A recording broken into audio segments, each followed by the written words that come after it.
Bismillah ar-Rahman ar-Rahim. Assalamu alaikum wa rahmatullahi wa barakatuh. Welcome. I am Badruddin Muhammad and you are watching the English news program on Somaliland National Television. These are the main stories making headlines. The Minister of Finance arrives in Berbera. The Chairman of Civil Servant Commission postpones the recruitment examination for the Ministry of Interior.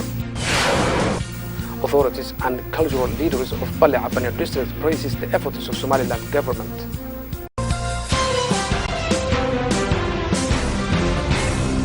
The Ministries of Agriculture, Finance and the Chairman of Berbera Port participated in a ceremony marking the import of high-efficient agricultural equipment by the Ministry of Agriculture. The Minister of Finance of Somaliland has paid visit to ministerial departments in Berbera, where he met with the directors of these offices and discussed new ways of improvement and maintaining quality work.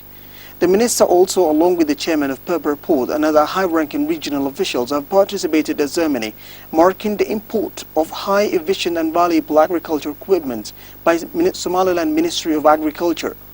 The minister, who spoke at the event, praised the president's effort in encouraging domestic production and employment creation. He also mentioned that these are not the only equipments in which Somaliland government has invested this year alone, but also numerous other equipments for livestock and Coast Guard will follow. The Minister of Agriculture, who spoke at the event, thanked the President of Somaliland, His Excellency Ahmed Mohamed Mahmoud Silayo, and the Minister of Finance for their efforts in getting this job done, and he promised that this equipment will fill in all regions' need. The Chairman of Civil Servant Commission, Sheikh Musa Dualeh, announces the postponement of staff recruitment examination for the Ministry of Interior of Somaliland. The Chairman of Somaliland Civil Servant Commission held a press conference discussing the postponement of recruitment examination for the new positions in the Ministry of Interior Affairs. The chairman discussed the process in which the examination will go through. He also highlighted the importance of creation employment for Somaliland graduates. Taking as an example, the Ministry of Interior has advertised 45 vacant positions and our recruitment department received more than 400 CVs of employed youth in Somaliland. He highlighted this problem is due to lack of international funding received by Somaliland government. The chairman also postponed a national meeting in which will have the Director Generals of all ministries of Somaliland in participation to an specified date, and he expressed apologies for the inconvenience. The authorities and cultural leaders of Bale Abane district praised the efforts of Somaliland in improving the livelihood status of citizens. The authorities and cultural leaders of Bale Abane district praised the efforts of Somaliland in improving the livelihood status of citizens. They elaborated the importance of having quality education and health services in Bale Abane district, as it's among many districts that were destroyed by the civil wars in Somaliland. They highlighted that number of students in this district are much more than the number of classes available, underlining that those two classes of two different grades study within the same class at the same time. They call on the Minister of Education and other international organizations that support education in Somaliland to intervene sooner. You are still watching the English news program on Somaliland National Television, the only Somali-speaking channel with an English news program. And now for our international headlines in detail.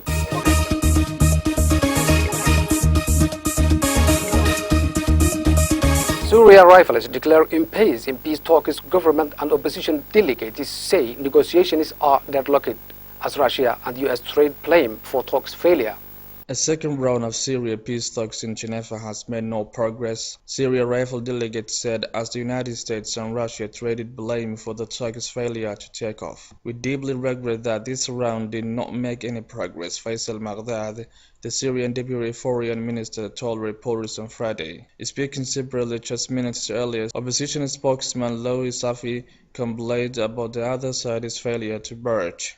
The negotiations have reached an impasse, Safi said. Safi urged all parties, particularly the government's ally Russia, to exert pressure on the government to break the deadlock. The Syrian rebels have failed to agree what should come top of the agenda of the talks. The opposition insisted negotiations must center on Syria's political transition from one-party rule under President Bashar al-Assad. The government delegation says halting terrorism should be their priority, and rules out focus on transition while the violence rages. Airstrikes and clashes between rebels and government troops have continued unabated since the first round of talks in January, with the daily death toll is over 200 according to reports.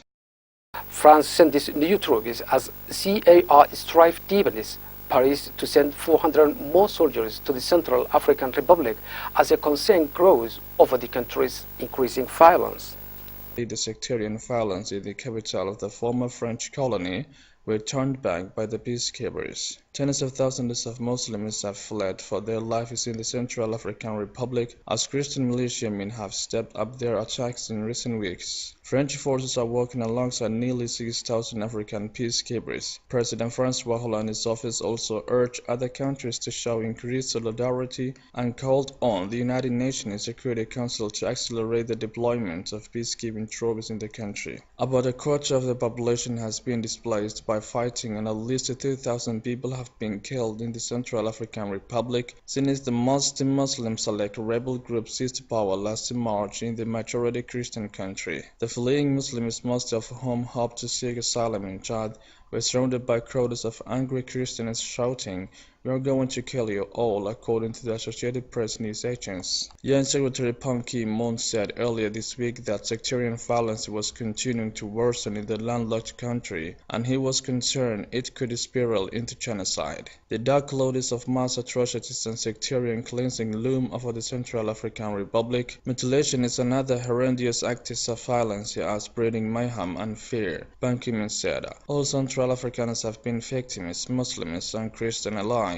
A top UN official warned on Wednesday of ethnic religious cleansing as peacekeepers uncovered a mass grave at a military camp occupied by select rebels in the capital Bangui. Ban said he asked France to consider sending more troops since the international response to the crisis did not yet match the gravity of the situation. He told the Security Council in November that the UN force up to 9,000 troops and 1,700 police could be needed for the Central African Republic, but that it could only be deployed if a certain condition were in place. The European Union has also agreed to send around 500 troops with the aim of creating a safe haven in part of the capital.